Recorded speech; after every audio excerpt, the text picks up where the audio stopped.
I'm Professor Koenig, and in this video we are going to talk about Chapter 3 of Introducing Communication Theory for course COMM3320. So this chapter, unlike the first two chapters, is a little more detailed. I think it's a little, there's a little bit more to swallow here, a little more chew on.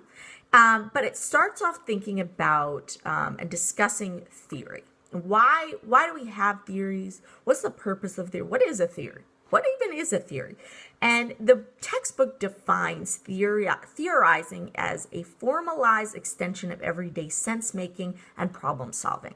So every single day, you come up with a theory. You come up with many, many, many, many theories. And every day, you do your own personal research. So an example is perhaps you get in your car and you turn on the radio and you hear that there is an accident on 45. And you have the option of not taking 45 in your commute to UH downtown. You could instead take 59. So you have a theory, well, if there's an accident on 45, I'm going to theorize that there's going to be a lot more traffic on 45. So instead, I'm going to take 59. This is a really basic nothing, right? It seems like that's not a theory. I just do that all the time. But that's exactly how theories start to begin. And when we think about communication, it's more cognitive. So it's more inside your brain, right? So we think about a person who talks with their hands a lot. This is just an example. And you might come up with a theory, well, I notice when this person talks with their hands a lot, it's because they're nervous. So maybe I can start to broaden this and say, do people talk with their hands a lot when they're nervous? I'm not sure. How might I study that? Well, now I don't want to just use one person, right? I got to use a lot of people because Professor K, her hands are all over the place. Is she nervous? She's kind of sitting by herself in her room, talking to nobody. I don't think she's that nervous, but I notice when I see people in big crowds speaking before big audiences, they use their hands up, but they pick at their fingers a lot. So maybe my theory is then that when people are nervous, it's not that they use their hands, they pick at their fingers. So now I start to come up with a theory and I start to hypothesize why people do the things that they do. And that's really what communication theory, and all theories, but we're specifically talking about communication theory, right? So in a theory, there's certain components. So these are like the pieces that make up the theory. We have concepts, which are sort of these labels. Concepts in some theories we will discuss include cohesiveness. So a concept in a theory might be that when people get together in a group, in interpersonal communication, small group communication, there's like this aspect of cohesiveness that happens. So why does that happen? Is that a good thing that happens? Is it a bad thing? When does that happen? These are sort of these concepts and parts of the theory. And that's just an example. So that's just an example. The book also discusses the term nominal versus real concepts. So a nominal concept is not directly observable, where a real concept is. So friendship perhaps is a nominal concept. I can verbalize, I can think about it.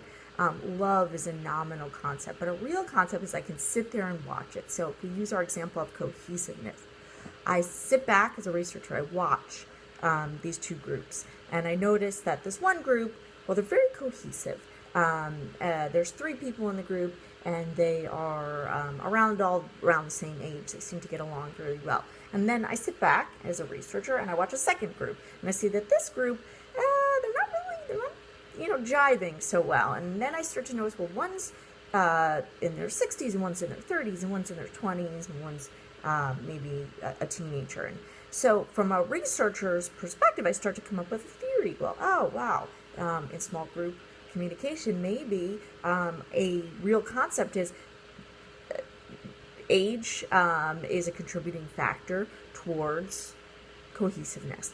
And I noticed this in 2 different groups, that when they're not the same age, don't really jive. When they are the same age, they start to get along a little bit better. So this is how these theories start to develop. And this sets up this idea of relationships. So is there a relationship between demographics, age, and cohesiveness? So I can't just use 2 groups, right? But that's a start.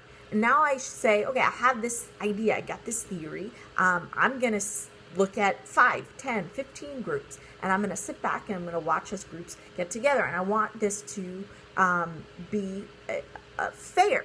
So I can't just look at 5 groups that are all the same age and 1 group that is not the same age. I got to split it down the middle, right? And maybe I mix something else in. Maybe I want to make sure that I'm not looking at race or gender. So everybody's the same gender in all the groups. The only thing difference is the age of the groups, the age of the people within the group.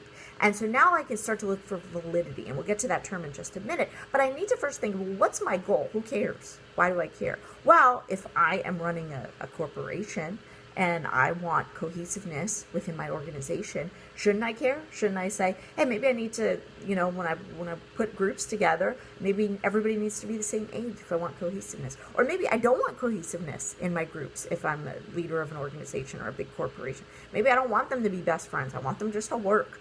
And so maybe I don't put people together that are the same age. What is my goal? What's the purpose of setting up and making a theory like this? So there's sort of approaches to thinking about theories as well. And there's 3 approaches. So first we're going to discuss the positivistic or empirical approach. So positivistic or empirical approach to sort of coming up with these theories and these objective truths is that we can discover these things. I can look at all of these different groups and I can sit back as a researcher and say, yeah, so when I put groups together that everybody's about the same age, there's more cohesion than when I put groups together where everyone is not the same age. That would be a sort of an empirical approach or a positivistic approach, saying there are truths, they're available, I need to uncover them. So then the interpretive approach would say that I'm a researcher and I need to be a part of this group and ask them questions and learn about them. And it's a little more subjective. So I might even put my own sort of spin on things, saying like, oh, well, people who grew up in the same neighborhood, well, they get along better and they're from similar demographics and et cetera, et cetera. So that would be the interpretive approach. And then the critical approach, thinking about when we talked about the critical tradition, is based on like hierarchies and power structures and things like that. And so I might sit in with the group from that have all these different demographics and say, okay, why isn't this group being cohesive? Well, looks like the person who is the oldest in the group, they've assumed a role of power and they're sort of telling the other members what to do, and the other members feel like they're being oppressed in a way or whatever the fact may be. And that would be more of a critical approach. So it's not just I'm taking a step back and watching, it's not that I'm involved, it's that I'm looking at it from sort of societal power structures and determining what's going on based on those things. Another aspect towards theories and thinking about theoretical approaches is to ask what questions do you ask about the world? So thinking about the questions. And there's a couple different branches of knowledge here. The first is the ontological. So when you are a researcher who is interested in ontology, this is the study of being or non-being. So really, this is the study of like what exists and what doesn't exist. So a science or study of being, specifically a branch of metaphysics relating to the nature and relations of being, a particular system according to which problems of nature are being investigated. So if I'm using my cohesive example, the ontological approach would say, well, do groups actually, do they even become cohesive? Is that even a thing that happens? Or do groups just get together and then they break apart, or and this is like a process? Or like, can groups actually become cohesive? Is that a thing that actually happens? And that would be looking at the ontological approach. The epistemological, so epistemology, this is another way of knowing. And this is creating like an interpretation. So researchers see the world, truth, human nature as like it's worth learning about. So there's sort of like an interpretation, and epistemology is like knowing and thinking. So if I think that cohesiveness is a thing, I'm going to approach it as a researcher from like, I want to learn about cohesiveness because I already believe that it exists. I think it's a thing. So I want to learn how it happens. I want to learn all about it. And I want to come up with some theoretical examples of cohesiveness. So whether it's based on demographics, based on gender, based on norms or rules or whatever the case may be, epistemology says that there's like, I have this theory, cohesion, and then I'm going to study it. Whereas ontology says, you know, I don't even know if this is real. I don't even know if this really exists. I'm going to think about it, and I'm going to watch, and I'm going to assume that the world sort of happens, and maybe cohesion happens or maybe it doesn't. I don't know.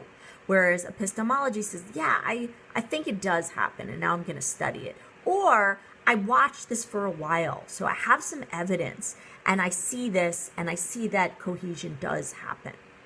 The third approach is the axiological, and this thinks about values. So as a researcher, do I think that there is value in cohesion? Because if I do, then I'm going to look for it, and I'm going to look for that value. If I don't think that there's value in cohesion, so say I am that corporate bigwig at wherever, and I think, well, I don't think groups should be cohesive, it's not good, that's a value that I have, that cohesion is a bad thing. And so I'm going to look to my groups and try to like force almost that value upon the groups. So how might I do that as a researcher? Well, I might sort of pick apart, well, when I put these certain demographics together, something happens, so I'm not going to do that, because I'm reducing perhaps like the roles of each individual member and what they bring to the table.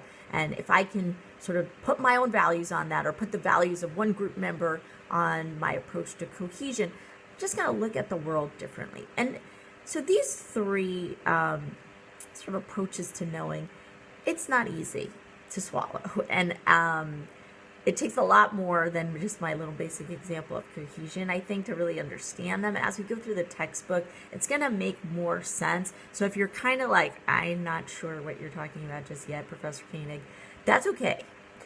Think about these approaches as the way you, as a researcher, asks questions. So we all, as researchers, ask questions. And those questions come from our specific frame of reference. So if I find value in cohesion, I'm going to look for cohesion. If I don't like cohesion, or if I don't believe cohesion even exists in groups, in small groups, I'm not going to be searching for it. And if I do find it, I might even find a way to say that it's not correct. And this is a big problem with research. Because we are subjective people. And if you take anything away from this lecture, take that away, that as data-oriented, as objective, as purposeful, as honest and ethical as a researcher, as you may think you are and as you may become, there's still something to you that is never changeable, and that is the fact that you are you. And I am me. Yes. And I come from a different place than you do. And so I see the world differently than you do.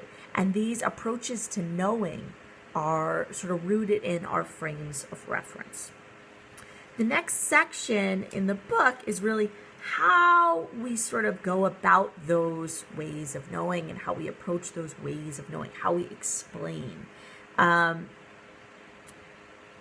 rules approach and the covering law approach and the systems approach are three different approaches to construction theory. So now I've got yet another. So say I'm working with epistemology. I believe something exists and I want to find it. Then I go out as a researcher and I take one of these sort of avenues to study that. So the covering law approach says that there's theory conforms to general law. So if I'm out to study cohesion and I'm out to look at sort of how groups orient themselves towards cohesiveness. I'm saying that in this world that we exist in, people talk and they form relationships, and at some levels they become cohesive and group oriented. That's sort of the covering law approach. It's like it does exist. It's not like some alien life form thing. It's there. It's out there. The rules approach says that like there's a guideline. So I look at these groups and I look at how they become cohesive, and I see, well, maybe they're following a certain pattern or a certain set of rules. Somebody always introduces themselves first. Somebody follows up. Maybe a man is more aggressive in the conversation than a woman is. And there's just like these norms and rules that we follow as human beings, as people in relationships. And the rules approach says, I'm sort of like spelling out those rules, and I want guidelines basically. The systems approach says, well, that's all nice. So I'm covering laws approach, rules approach, that's all great, but I need to take a step back and say, it's not just this group, this little small group that I'm studying, because the world is super big. And the systems approach says, well, men talk a certain way, women talk a certain way. Yeah, I've got those rules, right? But also, maybe when I put people in this like experimental setting, and that I'm as a researcher and I'm sitting there taking notes, people act weird. They act different. But also, on top of that, maybe they act different in a way that they are pushier, or maybe they act different in a way that they are less pushy, and maybe that pushiness comes from somewhere else. Maybe they got here into my experiment and I'm watching them and they're being really pushy, and I'm like taking notes and I'm wondering, why is that a rule? And cohesiveness, is pushiness a rule? Well, maybe Joe Smith, who I'm studying, like just came from his house with his mom, and his mom yelled at him, and she told him that he needed to do X, Y, or Z, and he got into my experiment, and he was acting really pushy because he was mad about something that happened to him before. That's thinking outside of my little sort of experiment here. Well, the world is very big, and Joe Schmo just got here, or Joe Smith, whatever I just called him before, just got here, and he was fighting with his mom. So let me think about it in terms of context, systems, a huge, big system. Right? The University of Houston downtown is a huge system. Everything needs each other to run.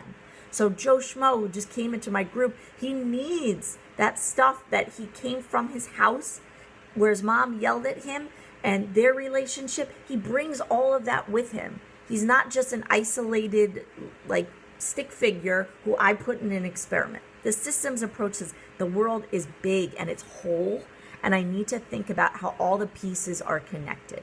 And a lot of theorists really subscribe to this systems approach because it explains a lot in the fact that it can't explain a lot. You can't explain everything without thinking about the big picture, the world at large. So the last thing that the textbook talks about, sort of how we start setting up theories in the research process. And if you think all the way back to, I want to say like elementary school or middle school, you learned about the scientific method, where you come up with this hypothesis and then you go about testing it. And the textbook sort of closes on that, and I'm not going to cover that too much because I think it's pretty straightforward. And I've put a lot of good stuff in the PowerPoint slides that will help you specifically on inductive versus deductive reasoning, which I think can be a little challenging. So I encourage you to look at that, and there's some videos there. And if you have questions specifically about this chapter, feel free to email me or message me. Thank you.